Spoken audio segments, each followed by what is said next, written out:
When I was young, I enjoyed treasure hunts. My school would organize leadership camps where we would be divided into teams. We enjoyed finding the clues and following them through. We were not always winners, but we did learn through these experiences. Hi, I'm Anne, and welcome to my little world. Today we are going to read a short story entitled The Treasure Hunt, written by me. Have a listen.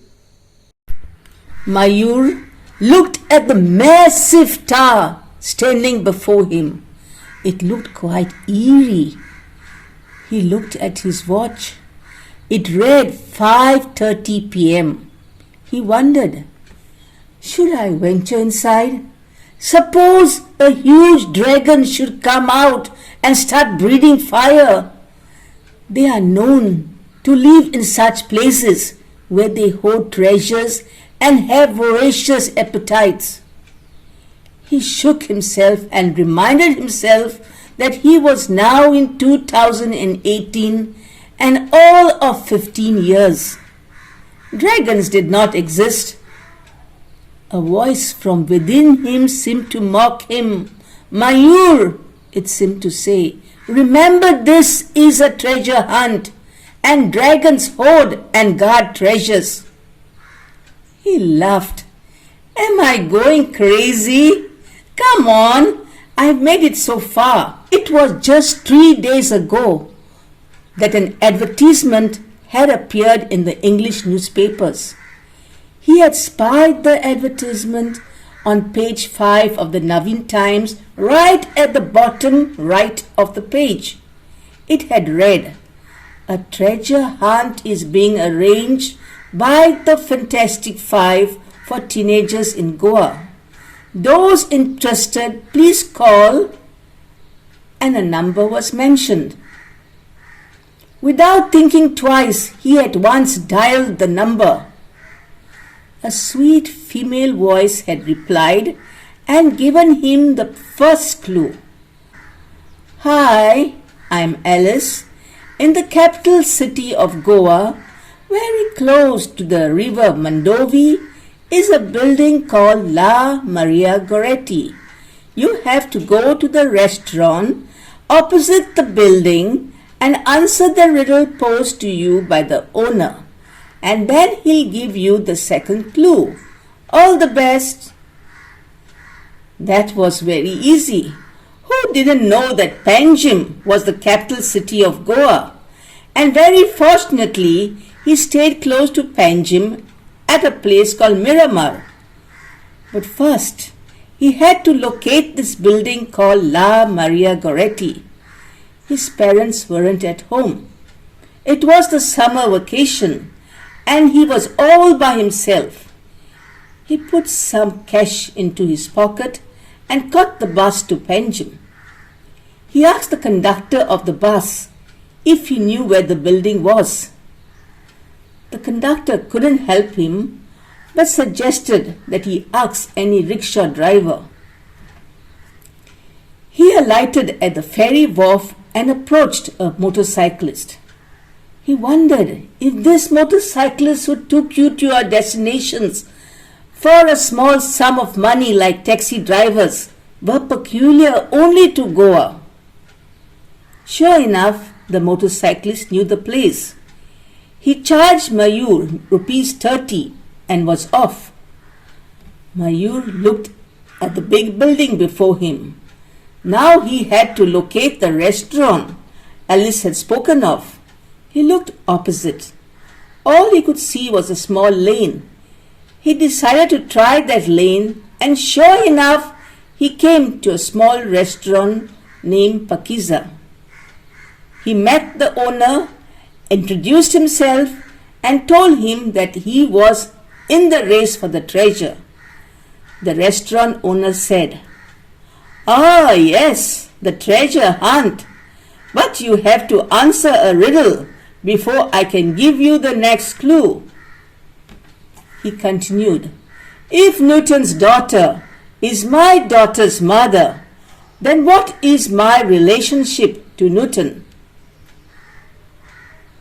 Mayur stood at the counter, pondering over the riddle.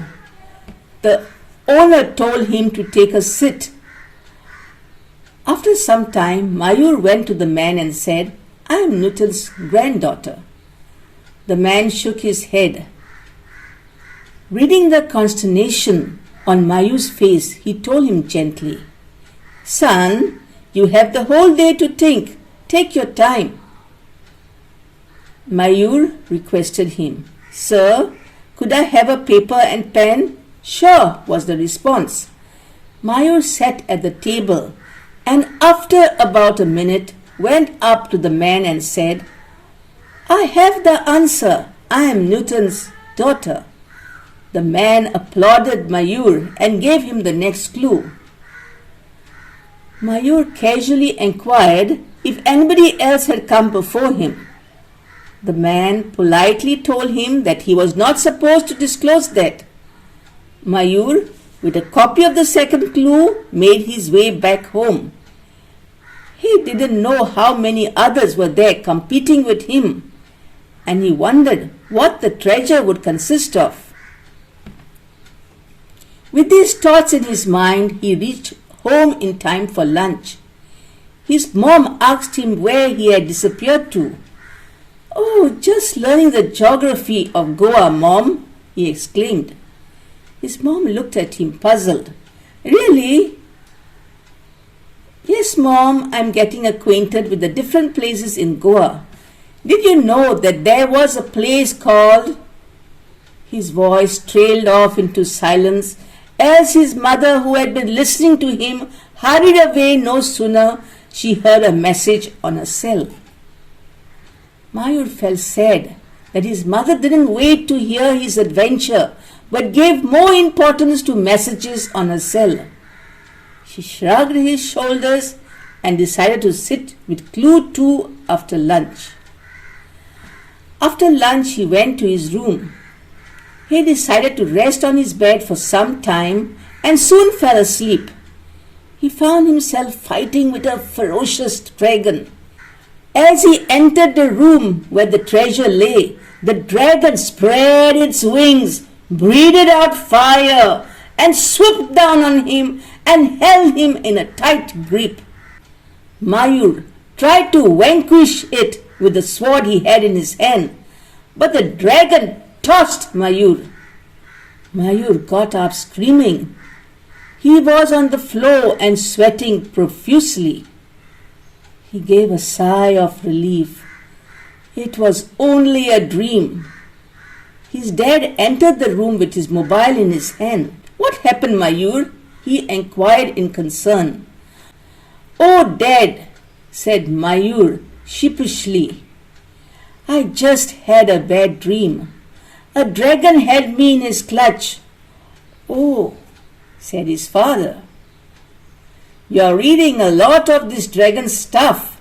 I too did so at your age. Mayur was happy when his father treated him like an equal and understood his fears too. Mr. Naik came and sat next to Mayur. You know, son, I was a great adventurer at your age. I would try to solve some mysteries like the Secret Seven. Mayur was all ears. He couldn't imagine that this huge man too had fallen prey to the Secret Seven. He waited all ears to hear more. Mr. Naik was about to elaborate when suddenly the cell in his hand rang. Mayur groaned inwardly. Damn, he thought. Now I'm history. Sorry, son, said his father apologetically. We'll talk later, I promise. This is an important call from my boss. And he was off. Mayur, an only child, was used by now to be left to his own devices. He cracked the next clue. Every clue led to different parts of Goa, and the strange thing about it was that every time there was a person to be met at that place and a riddle to be answered, and then a copy of the next clue would be given to him. He often wondered how many others were there on the trail along with him. The last clue brought him to old Goa. It had mentioned the ruins which were featured in the song Gumnam Hai Koi from the 1965 suspense thriller movie Gumnam. And here he was standing before the church of St. Augustine. The church initially consisted of 4 towers, of which only one remained. The remaining tower was a 4-storied structure built of laterite and 46 meters in height. Looking at this ruined church complex, Mayur's dream of the dragon resurfaced. He wondered if it was safe to venture inside. He gingerly made his way inside. He was not going to give up. This was the last clue, and here was the treasure.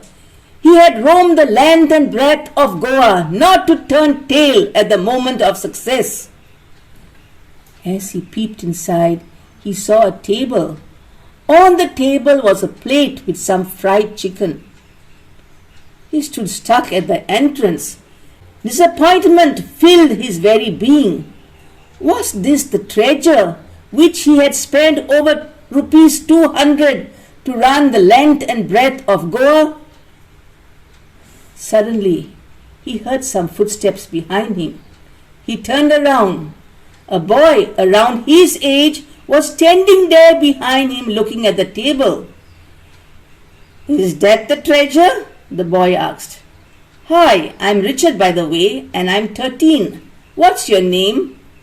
"Mayur," replied Mayur, "and I'm 15. "Great, Mayur," said the cheerful boy.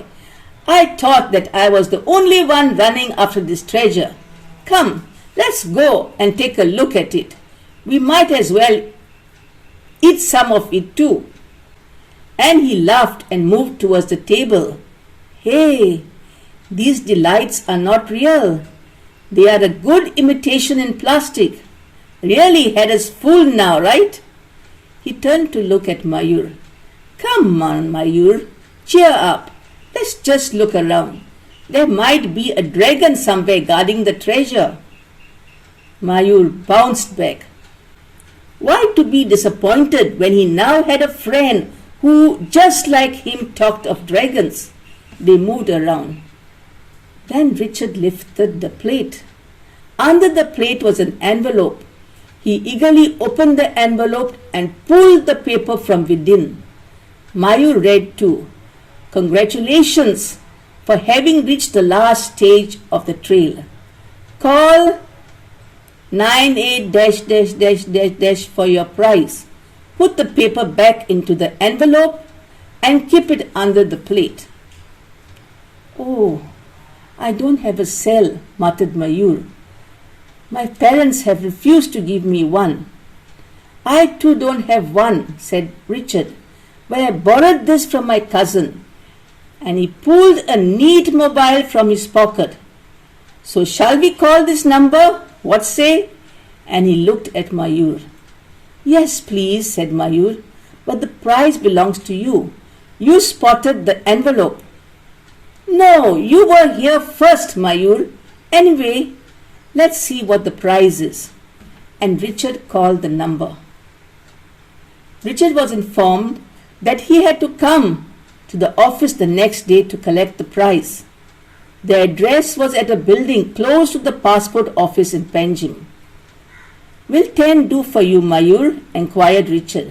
"Sure, Richard, I'll be there," promised Mayur. The next day, the 2 boys explained their adventures to sweet Alice. She listened to them and seemed very interested in what they had to say. She told them that about 30 boys and girls were on the trail, but they were the first to reach the finals. "Okay, and now for the prize.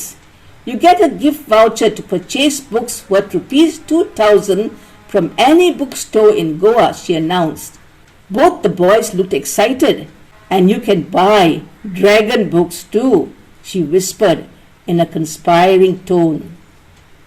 Mayur looked a little sad. What happened, Mayur? She inquired.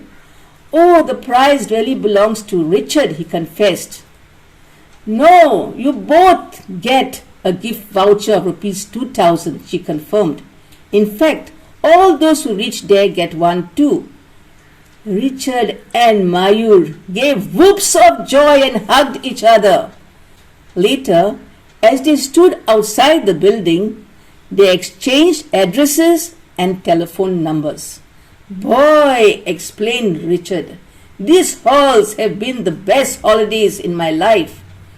We'll be back to school in a few days, Mayur. And they shook hands, promising to keep in touch. Yes. Would Mayur find the treasure? And the other question troubling him, how many of them were there in the race? But that should never be a question that troubles us. It should always be about us doing our best. We will meet again. Till then, it's happy hunting. See ya.